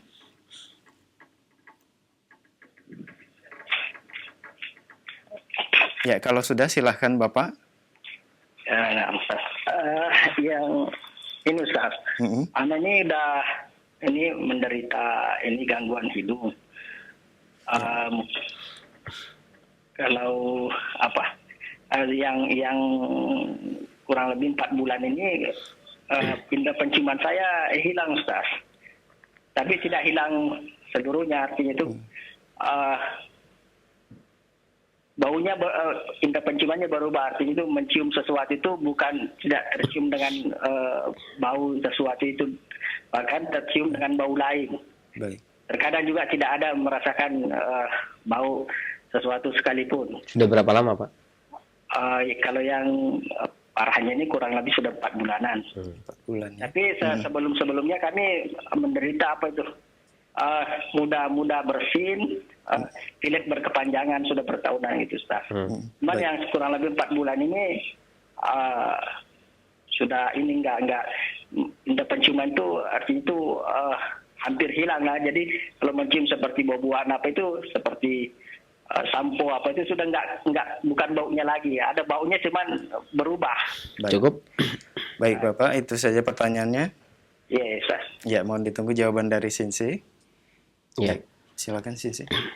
Jadi sebenarnya organ paru ini memiliki hubungan yang erat, entah itu dengan kulit, entah itu dengan penciuman. Ya. Sesuatu yang berhubungan dengan angin atau pertahanan yang berada di daerah luar. Indera penciuman ini dikuasai oleh organ paru. Bahwa bisa menggunakan beberapa cara. Saya berikan 2 cara di sini. Yang pertama, bahwa bisa mengunyah habatus sauda 1 sendok teh, kemudian dikunyah. Biji tentunya. Kemudian dikunyah, mau tidur minum air hangat. Ya, 1 sendok teh dikunyah, kemudian ditelan, kemudian minum air hangat. Ini menjelang mau tidur. Atau bisa juga kalau belum mendapatkan habatus sauda, bisa menggunakan kencur seujung jari kelingking, kemudian dikunyah, kemudian ditelan, kemudian minum air hangat. Demikian, mudah-mudahan Allah angkat penyakitnya dan bermanfaat bagi para pendengar Indonesia yang lainnya selanjutnya. Baik, syukron Sensei atas jawaban yang disampaikan. Semoga bermanfaat untuk penanya Bapak Sudirman yang ada di Jambi. Nama ikhwatal Islam azakumullah, silakan bagi Anda yang ingin bertanya secara langsung. Assalamualaikum. Waalaikumsalam warahmatullahi wabarakatuh. Dengan Ibu siapa, di mana? Ini dengan Farida di Bekasi. Ya, silakan Ibu. Iya, maaf ini saya izin bertanya. mengenai mah ya. Saya ini masih bingung masuk pola mah yang mana gitu yang Tuhan yang saya miliki. Nggak jelas ya? Mohon maaf Ibu, suaranya kurang begitu jelas. Bisa diulangi kembali? Ya, ini mengenai mah ya. Saya masih bingung, saya masih masuk ke pola mah yang mana gitu. Keluhannya apa saja Ibu? Ya, keluhannya kalau misalkan makan pedas atau asam itu walaupun sedikit, biasanya efeknya itu perut begah, mual, perih, kenyang tapi lapar, kemudian sakit yang seperti kram gitu, kadang ada kram, rasa sakit yang cekit-cekit itu berpindah-pindah. Kadang juga rasa cekit-cekitnya itu ada tiba-tiba yang kayak nyetrum gitu. Ke ulu hati gak enak, kemudian ke kepala juga pusing kelayangan, dan maaf sering buang angin dengan bau yang khas gitu. Iya, baik. Nah, kondisi saya sekarang sedang hamil 4 bulan. 4 bulan, baik. Iya. Baik Ibu, ada yang mau ditanyakan sih? Cukup. Ya, baik Ibu, mohon ditunggu jawaban dari Sinse. Terima kasih interaktifnya. Ada 2 kemungkinan pola ya. Bisa juga dikarenakan pola astenia limpa, bisa juga dengan astenia limpa lambung, astenia hati limpa, lambung tidak harmonis. Bisa astenia hati limpa tidak harmonis, bisa astenia bisa jadi hati limpa tidak harmonis, bisa juga dengan astenia limpa dan lambung. Ya. Jadi ada beberapa kemungkinan pola, diantaranya 2 kemungkinan tersebut. Tapi yang jelas tipenya tipe astenia, tipe lemah. Karena biasanya kalau seseorang itu tidak tahan asam, ini fungsi hati berlebih namanya. Ya, atau astenia fungsi hati, angin hati berlebih. Kalau dia nggak tahan terhadap pedas, kalau dia tidak tahan terhadap pedas, itu kemungkinan besar ya sindromnya panas berlebih, entah itu dari jantung, entah itu lambung, entah itu limpa, atau entah itu hati. Jadi kalau tipenya seperti Ibu katakan tadi dan jenis suaranya seperti Ibu katakan ya, Ibu sampaikan tadi, ini ya masuk kategori astenia. Dan untuk orang yang lagi hamil, untuk tadi nggak ngomong yang ngidam apa enggak ya, mual muntah apa enggak.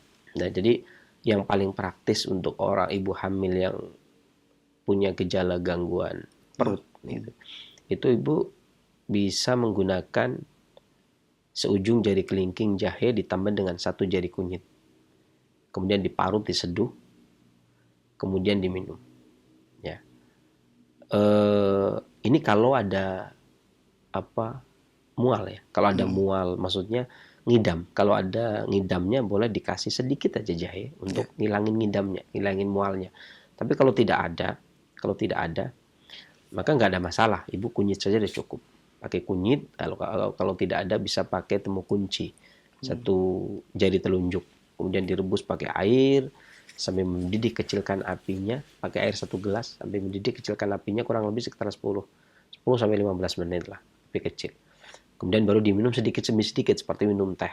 Jadi glek-glek enggak, seperti minum teh sedikit demi sedikit agar kemudian perut itu tetap biasa. Dan lakukan setelah makan, sehabis makan. Ini bisa digunakan 1 kali sehari.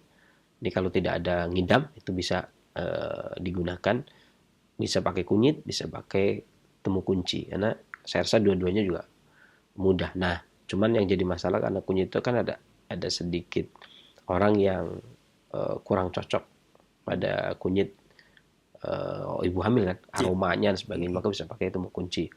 Ya, demikian mudah-mudahan Allah angkat penyakitnya dan bermanfaat bagi para pendengar Indonesia yang lainnya. Selanjutnya. Baik.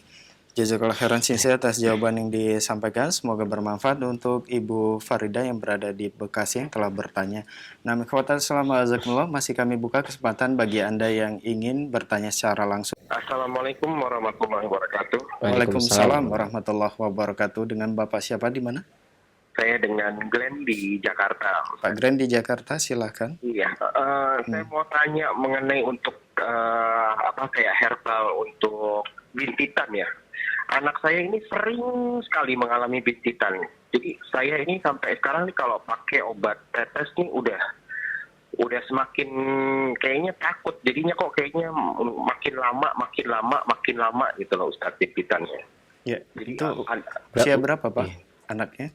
usia 8 tahun. Itu masih sampai sekarang Bapak sakitnya? Iya, sekarang sedang bintitan dan ya kayak hampir seperti bisul gitu ya Ustaz. Jadi ya. Ya, keluhan yang dirasakan anaknya apa aja, Pak? Nyut-nyutan. Nyut-nyutan ya? Itu nyut-nyutan dia itu. Baik. Tuh, sakit itu aja. Baik, mohon ditunggu jawaban dari Sensei, Bapak. Iya, syukur Ya. Jadi ya keren keren. Jadi satu lagi dari penanya pertama sama ini pertanyaan ketiga, saya ingin memberikan masukan ya bahwasanya tidak semua yang jadi pembicara dan pendamping ya yang ada di Roja lah pokoknya ya. Yang biasanya berdua atau bertiga atau berempat atau satu sendiri itu nggak semuanya ustadz dia gitu ya. Benar. Ya, jadi jangan sampai kemudian beliau juga dipanggil ustadz, saya juga dipanggil ustadz, ini ustadz semua jadinya ya. Di Roja nggak ada yang biasa ya, semuanya ustadz gitu. Jadi ada juga di Roja yang bagian kayak kami gitu ya, bagian yang bukan ustadz, artinya bagian beliau, bagian yang bukan ustadz. Ini artinya walaupun ini megang satu acara ya, ini acara kan satu, tapi baik yang bicara kami berdua ini nggak ada yang ustadz. Kami berdua ini nggak ada yang ustadz. Atau antum ustadz? Bukan. bukan juga. Jadi makanya tadi kalau beliau bukan ustadz ya, dan beliau juga ngomong bukan ya, jadi jelas tuh. Saya juga nggak ngomong saya ustadz. Jadi kalau dialamatkan ke kalimat ustadz ini kemana ini gitu kan? Kalau salah satu di antara kami ada yang ustadz itu nggak apa-apa ya. Tapi yang penting itu ya. Jadi jangan sampai nanti kadang-kadang salah panggil itu. Bukan kami tidak menerima panggilan, kayaknya keberatan itu ya. Berat banget nama Ustadz itu. Nanti kalau Ustadz itu ya seperti tadi ya Ustadz Ahmad Zainuddin, Masya Allah gitu. Jadi kalau itu Ustadz itu guru-guru kita, ya guru-guru kami gitu ya Ustadz itu. Jadi jelas-jelas beliau memberikan kajian, pengarahan ilmu dan sebagainya. Ya, paling tidak membedakan lah.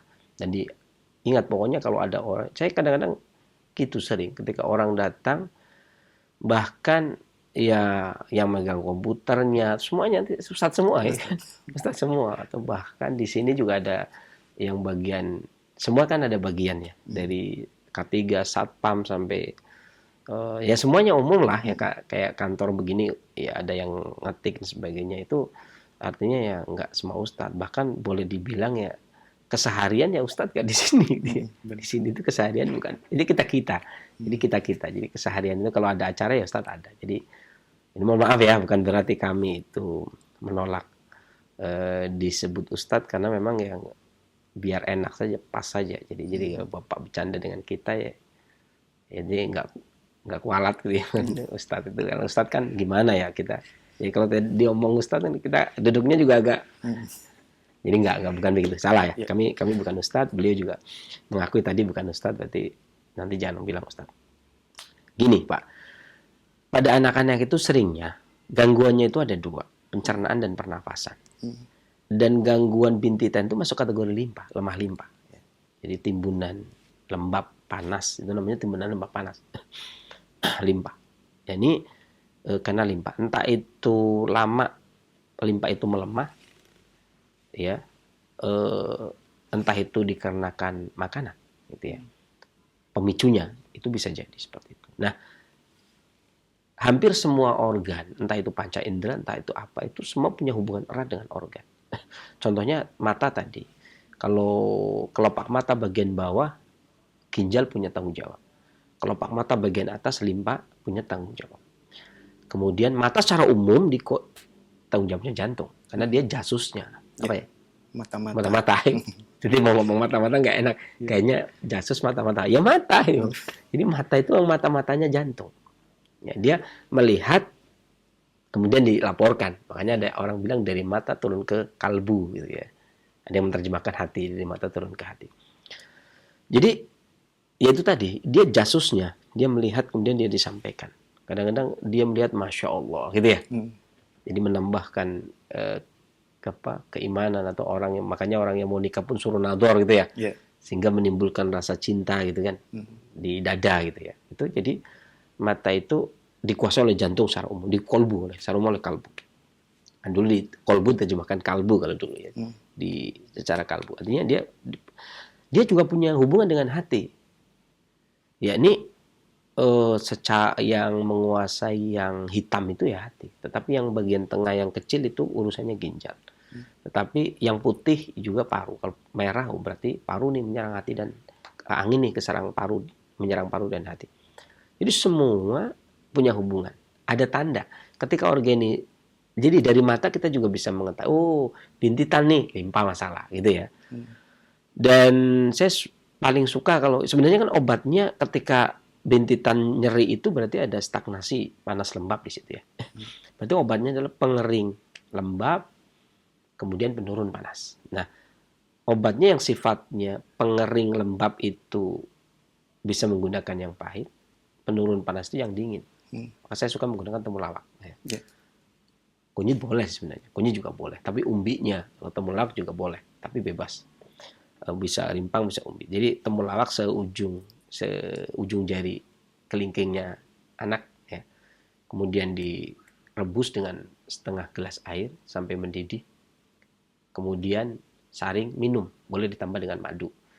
Ya, ini bisa dilakukan setiap habis makan, pagi dan sore. Mudah-mudahan Allah angkat penyakitnya dan bermanfaat bagi para pendengar yang lainnya. Selanjutnya. Baik, jazakallah khairan Sensei atas jawaban yang disampaikan. Semoga bermanfaat untuk penanya Pak Glenn yang berada di Jakarta.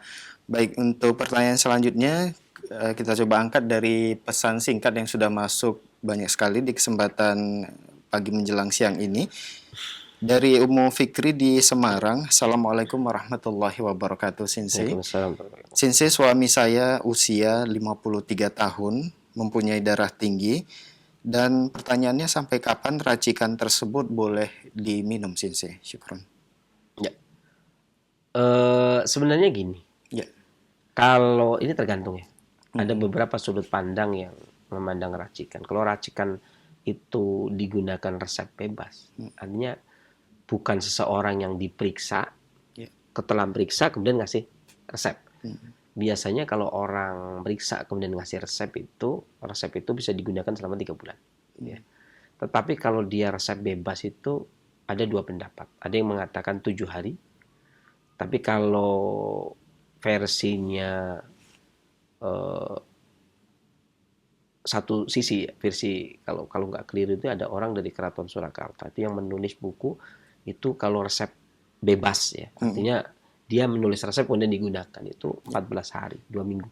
Jadi ada yang berpendapat 1 minggu, ada yang berpendapat 2 minggu.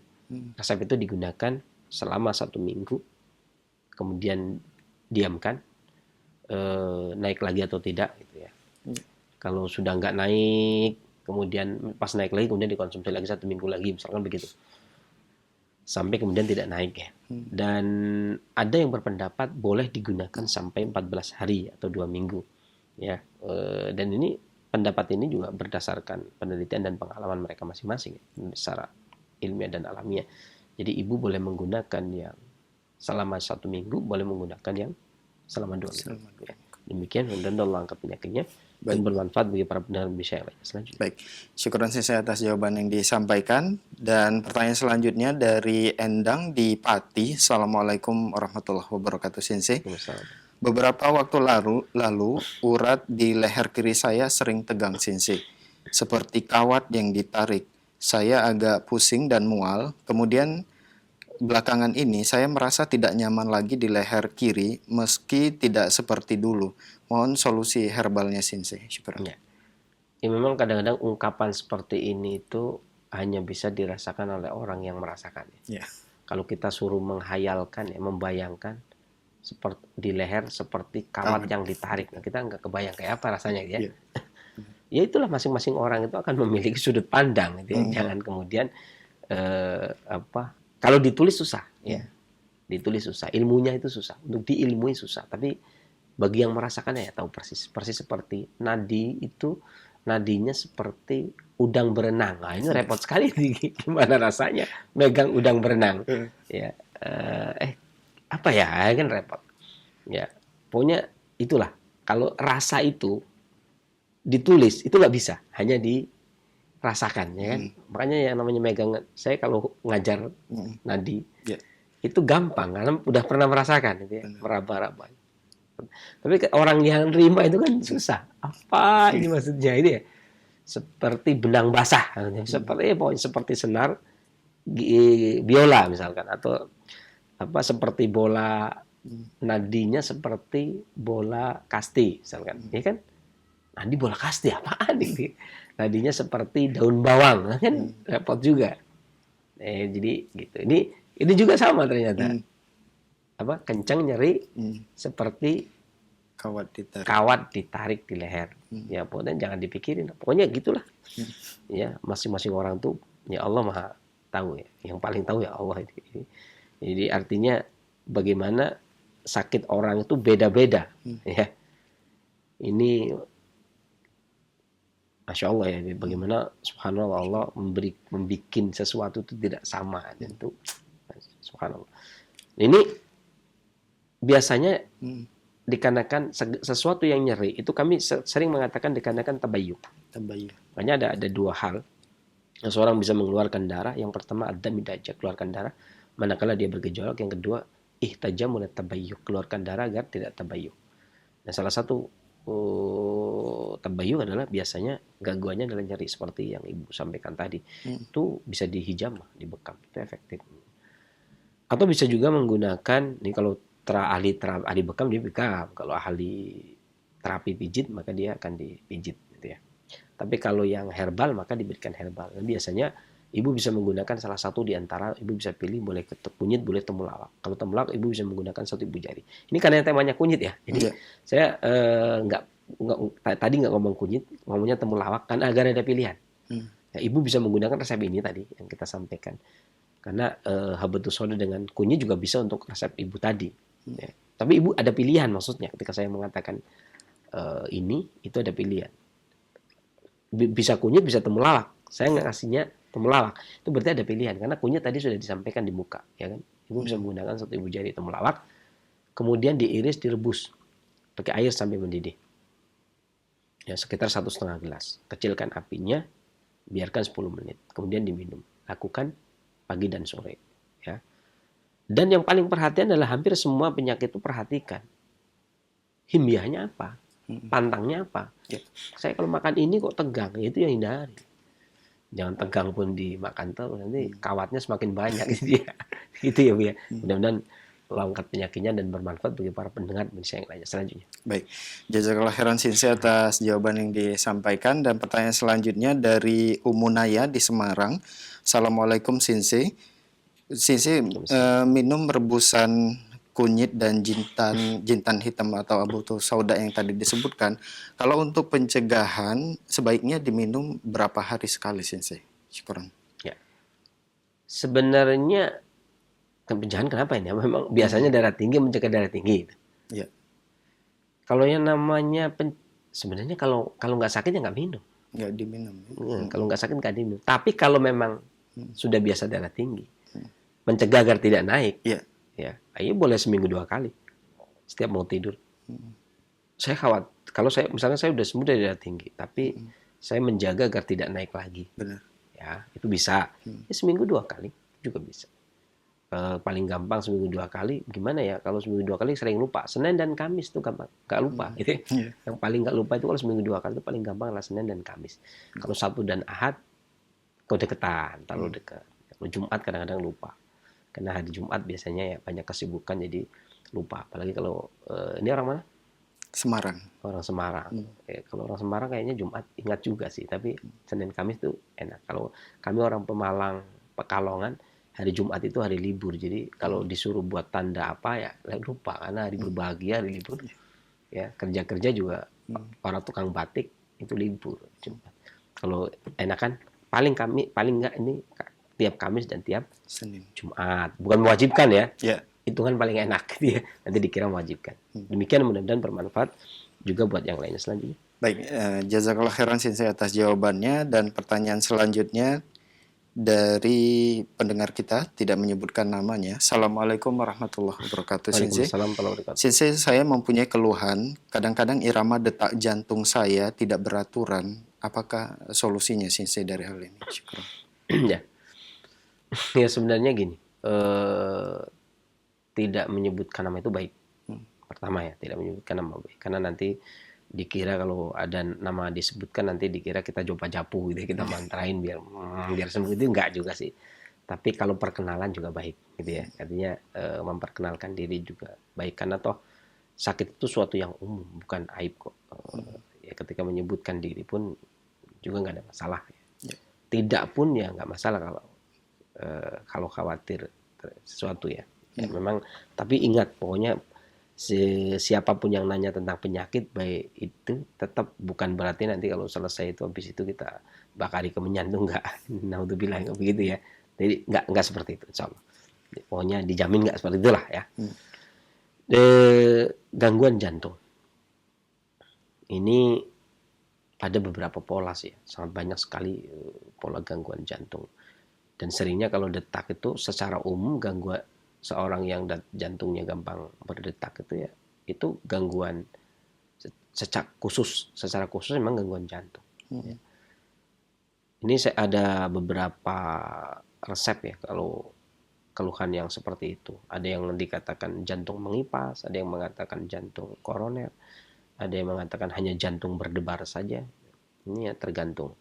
Ada beberapa resep. Ini saya masih ingat dulu ada beberapa resep yang ditulis tahun berapa ya? 1800 berapa itu. Itu yang kemudian dipertahankan, terakhir itu resep itu digunakan tahun 1973. Ini resep ini nih yang saya mau sampaikan. Itu bisa menggunakan temu hitam 1 ibu jari. Temu hitam 1 ibu jari, kemudian ditambah dengan kunyit 1 ibu jari. Ini modifikasi tahun 2020 gitu ya. Jadi resep itu ada, semua resep ada sejarah tahunnya ya, keluarnya resep itu. Kemudian 1 ibu jari temu putih, 1 ibu jari kunyit, 1 ibu jari temu hitam, 1 ibu jari temu putih. Ya. Ini bisa direbus dengan 2 gelas air sampai mendidih. 2 gelas air rebus sampai mendidih. Setelah itu saring bagi 2, minum pagi dan sore. Nah, ini boleh ditambah dengan madu. Dan juga bisa juga menggunakan resep yang tadi. Ini kunyit dengan abutus soda, karena abutus soda juga menguatkan jantung. Kunyit juga menguatkan jantung. Ya. Bisa alternatif tadi yang kedua. Pilihan juga bisa yang pertama tadi. Demikian, mudah-mudahan mengangkat penyakitnya dan bermanfaat bagi para pendengar Indonesia yang lainnya. Selanjutnya. Baik, jazakallah khairan Sensei atas jawaban yang disampaikan. Dan pertanyaan selanjutnya dari hamba Allah.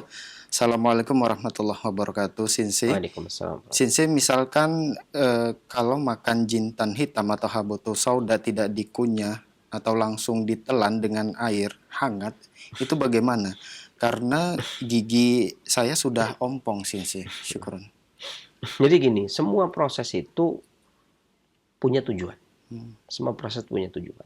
Entah itu obat disangrai, diseduh, direbus, di steam, ya, dikunyah, kemudian kayak puyer diaduk kemudian diminum. Semuanya itu punya tujuan. Maksud saya gini, ketika seseorang mengunyah habatus sauda itu, habatus sauda akan menguatkan gigi, mengobati gangguan gusi, bau mulut, ya.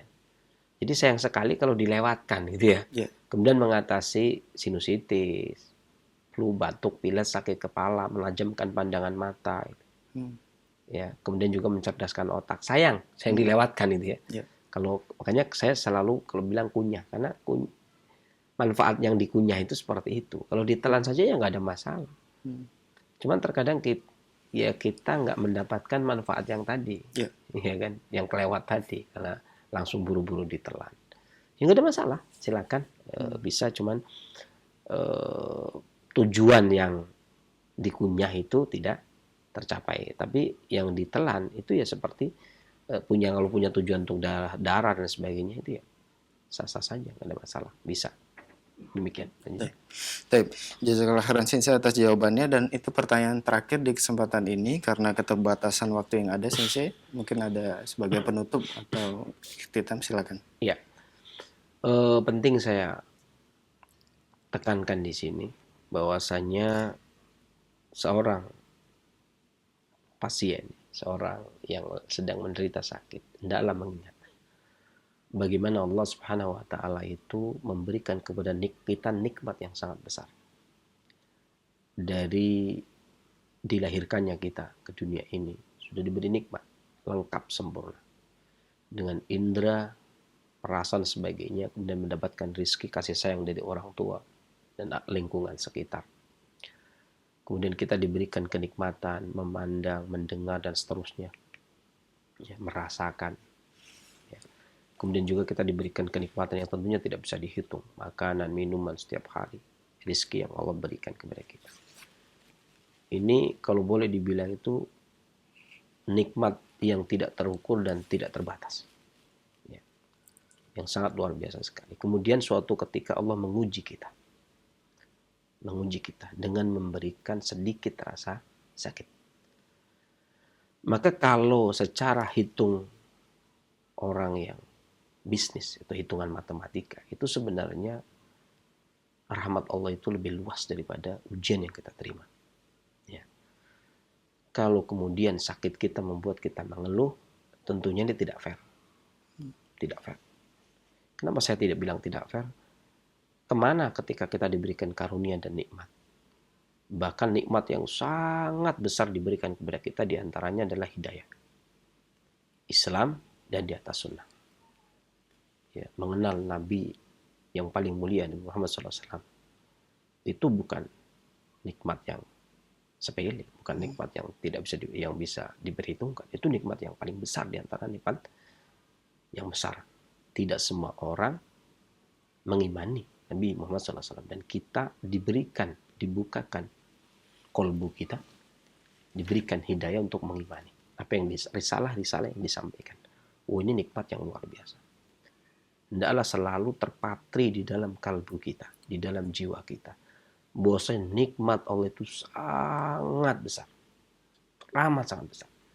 Sekiranya kita diuji dengan sedikit ketakutan, sedikit kelaparan, sedikit sakit, ya, jangan kemudian membuat diri kita hanyut ke dalam penderitaan yang seakan-akan tidak mendapatkan karunia Allah. Ya. Meskipun kemudian nanti manusia itu sifatnya keluh kesah, itu wajar saja, sesuatu yang biasa. Tetapi kalau kita sampai kepada merasa penyakit kita itu adalah kutukan, azab dan lain sebagainya, kayaknya Allah sudah tidak sayang dengan kita, atau keputusasaan yang lain, ini saya katakan tidak fair. Kita tidak fair. Wallahi kita tidak fair. Bagaimana mungkin kita diberikan kenikmatan yang sangat besar, kemudian ketika diuji dengan sedikit sakit, kemudian kita merasa sakit itu sesuatu yang berat sekali, sesuatu yang besar sekali. Padahal sakit yang kita derita itu tidak ada apa-apanya dibandingkan nikmat yang Allah berikan. Artinya prosentasenya itu ya nggak bisa dihitung. Sekian banding sekian itu ya nggak bisa. Maka antum semua ya, orang yang lagi Allah uji sakitnya, hendaknya berpikir seperti itu.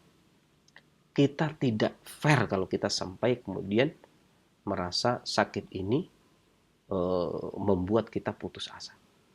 Kita harus penuh berharap. Orang yang putus asa atau nuqsanur roja, kurangnya harapan kepada Allah, itu dikarenakan dia seringnya mengandalkan amal perbuatannya. Menurut saya ini amalan saya udah hebat. Ini orang ini ecek-ecek banget. Karena walaupun secara syariat kita diperintahkan sholat, tapi untuk menuju ke masjid la haula wala quwwata illa billah, kalau kita tidak diberikan kekuatan oleh Allah, tidak bisa diberikan petunjuk, kita tidak sampai masjid, kita tidak sampai melakukan sholat. Ingat itu. Jadi jangan kemudian kita menganggap segala sesuatu kita sudah power, sudah hebat. Ya, memang secara dohirnya syariat kita diperintahkan oleh Allah SWT untuk melakukan syariat. Akan tetapi untuk melakukan itu, melangkahnya, prakteknya, itu butuh rahmat dan kurnia dari Allah SWT. Termasuk ujian kita sakit, kemudian nanti Allah sembuhkan, bahagia dan tidaknya. Maka banyak-banyaklah berdoa kepada Allah SWT. Mudah-mudahan Allah angkat penyakit kita dengan pengangkatan yang benar, gitu ya.